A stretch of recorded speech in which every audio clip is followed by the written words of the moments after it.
నమస్తే, నా పేరు రమణ. కోనసీమ టుడే న్యూస్ కి స్వాగతం. నమస్కారం. బాగున్నాను సార్. చాలా పెద్ద పొరపాటు జరిగింది.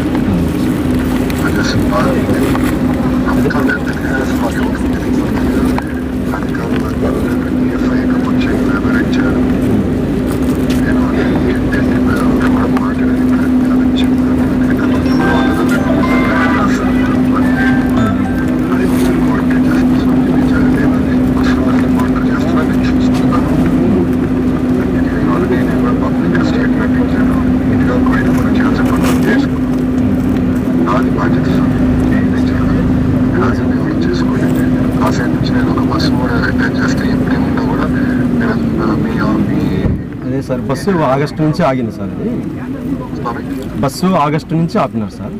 అది అయిపోయింది సార్. నేను ఆర్డర్స్ ఇచ్చేసి చేసుకుంటాను. సెట్ చేస్తాను సార్. అదే సార్, నేను చూసుకుంటాను సార్. అదే సార్, నాయన గారు 95లో స్వామి సమాధి అయ్యారు. కాశీ నాయన గారు ఈయన మన యొక్క షిరిడిన సాయినాథన్ లాగా ఈయన గొప్ప మహనీయుడు మా యొక్క ఏరియాలో. నాయన గారు ఎన్నో వందల ఆశ్రమాలు ఉన్నాయి. నాయన గారు వచ్చిన తర్వాతని ఈ అన్నదానం అనేటువంటిది తెలిపాడు. ఫస్ట్ తాతగారికి కూడా ఆ యొక్క తిరుపతిలో అన్నదానం చేయమని కూడా నాయన గారు చెప్పడమే అది. ఎందుకంటే స్వామి ఆయన ఈ యొక్క హైదరాబాద్ కానీ ఈ మొత్తం ఈ రాయలసీమ ఈ తెలంగాణ ఎన్ని ఏరియాలన్నీ బాగా తిరుగుతుండేవాడు ఆయన. కాబట్టి స్వామివారికి నాయన గారు 95లో ఇక్కడ జ్యోతి క్షేత్రంలో సమాధి అయినారు. ఆ సమాధి అయినప్పటి నుంచి ఈ 4 రాష్ట్రాల్లో ఉన్నటువంటి భక్తులందరూ లక్షలాది మంది స్వామివారి దర్శనానికి వస్తూ ఉంటారు. ఆయన ఆరాధన కూడా డిసెంబర్లో జరుగుతుంది సార్. దత్తపౌర్ణమిలో స్వామి సమాధి అయ్యారు.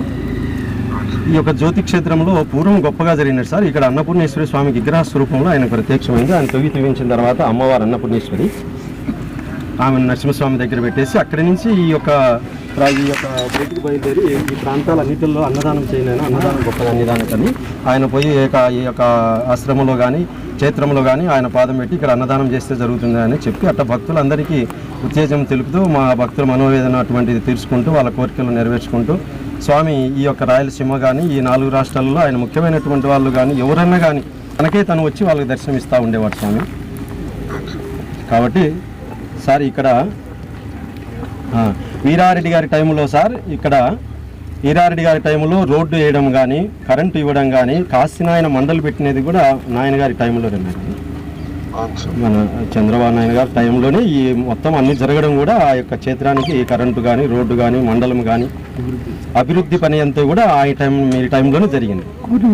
కాబట్టి ఇప్పుడు ఏమైందంటే ఈ 29 సంవత్సరాలలో ఎదురు లేకుండా లక్షలాది మంది దర్శనం చేసుకుంటూ అన్నదానాలు గొప్పగా ఆయన కార్యక్రమాలు జరుగుతూ ఇటీవల ఫారెస్ట్ వాళ్ళు కొంత మాకు పర్మిషన్ లేదు, దీని మీద ఇబ్బంది కలుగుతా ఉన్నప్పుడు మేము దానికి తగిన ఒక 50 ఎకరాలు సబ్మిట్ చేసి ఫైల్ ఢిల్లీలో పంపించినాం సార్. అది ఈ లోకల్ మా యొక్క ఇన్ఛార్జి నితీష్ రెడ్డి గారు మా లోకల్ నాయకులు అందరూ కలిసి దీని మీద బాగా శ్రద్ధ పెట్టేసి కాశీనాయన గారి ఆశ్రమాన్ని తిరిగి మనం కాపాడుకోవాలనేటువంటి అందరూ ఉద్దేశము.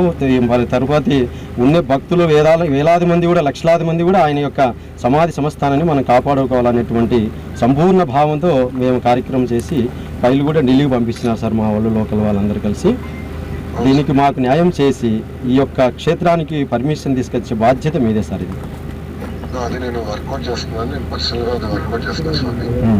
ఇమీడియట్గా 2 విషయాలు. ఒకటే బస్సు ఒకటి నేను 4-5 రోజులు కూడా అది ఇమీడియట్గా మళ్ళీ ప్రారంభిద్దాం. రెండోది ఏదైతే వీళ్ళు మాకు చెప్పకుండా చేసిందో అది వ్యక్తిగతంగా నేను చూసుకుంటాను స్వామి. అది ఇంకోసారి జరగదు. అయ్యే ఖర్చు కూడా ఏమంటే పర్సనల్గా నేను చేస్తాను. రెండోది మూడోది కూడా స్వామి, నేను మనోడి నంబర్ ఇస్తాను. ఎవరుంటే మనలో వాట్సాప్ ద్వారా నాకు మెసేజ్ పెడితే సరిపోతుంది స్వామి. నేను పర్సనల్గా కోఆర్డినేట్ చేస్తాను స్వామి. ఎందుకంటే ఈ అధికారులు తీసుకున్న సరైన ఆలోచన లేకుండా తీసుకున్న నిర్ణయాల వల్ల ఏది ఇబ్బంది పడుతున్నాం. సో ఇలాంటివి ఉంటే ఇమీడియట్గా నాకు ఎస్కలేట్ చేస్తే స్వామి నేను చూసుకుంటాను. అది సార్, మా భక్తుల మనోవేదన మీరు గట్టిగా దీని మీద కాశీనాయన మీద మీరు ఖచ్చితంగా దీని మీద పర్మిషన్ వచ్చేదానికి చేయాలి సార్. దీనికి అది నేను కేంద్ర ప్రభుత్వంతో మాట్లాడిన ఇతర పెద్దలతో కూడా నేను కోఆర్డినేట్ చేస్తాను స్వామి. ముందుగా మీకు ఇబ్బంది లేకుండా చేస్తాను. పర్మిషన్ కొంచెం టైం పెట్టినా అది ఎట్లా సాధించాలో వర్కౌట్ చేసి నేను చేస్తాను సార్. అదే సార్, మన ఫైల్ కూడా నితీష్ రెడ్డి గారు అందరూ కలిసి ఢిల్లీలో ఉంది ఫైలు. ఆ ఫైల్ను మీరు పరిశీలించి మాకు ఎంతవరకు వాళ్ళు నా వివరాలు నేను తీసుకుంటే మీ సైడ్ నుంచి ఒక పర్సన్ అటాచ్ చేయండి స్వామి. చేస్తే స్వామి టైం టు టైం మనతో కోఆర్డినేట్ చేయమని చైతన్య ఉంటాడు, అతను చేసుకుంటాడు స్వామి. అన్నీ రియల్ టైం మీరు coordinate. Thank you sir. Thank you స్వామి. ఇదే సార్ మీ సార్ క్షమించాలి. ఇదే మా నమస్తే నమస్తే.